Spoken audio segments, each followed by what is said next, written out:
Es lasu sieviešu žurnālus, jo ienaidnieku vajag zināt sejā. Jā, un tur bieži vien sievietes žēlojās. Mans vīrietis man seksuāli neapmierina, jo viņš nezina, kur ir mans klitors. Es uzskatu, sievietes, jūs pašas esat vainīgas. Kā daram mēs vīrieši? Mīļā, skaties, kur viņš. Tu dari tā, un viss notiek. Kā dara sievietes? Vēss. Siltāks.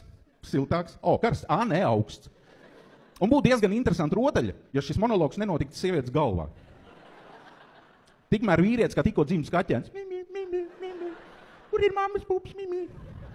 Kāpēc nevar kā sarkangalvītas vecmāmiņa pateikt tur pāraujais virvīts un durvis atvērsies? Labi, pastāstīšu par tā lokāciju vīriešiem, kur nezinu. Varbūt jūs zinat. Neko, vienkārši es zinu kādu vīriešu, mēs sākam kaut ko meklējam, pēc tam pie dirzas pats atradīsies. Tātad stāstu. Iedomāsimies, ka tās ir durvis, kurām piedzēries celtnieks, zvana pogu pielika nevis tur, kur vajag šeit malā, bet nedaudz virs durvīm. Pavisam nedaudz virs durvīm. Šajā zvanā jūs zvanat maigi, vīrieši, Cin, cin. Ja nevar vaļā, nevajag uzreiz. Nedod Dievs vēl sākt klauvēt. Tad labāk izmantojiet domofonu. Mīļā, laid iekšā.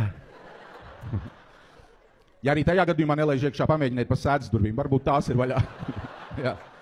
Man ar to problēmu nebija. Man bija 14 gadi, kad man pirmā sieviete tāda. Kur viņš, Valter?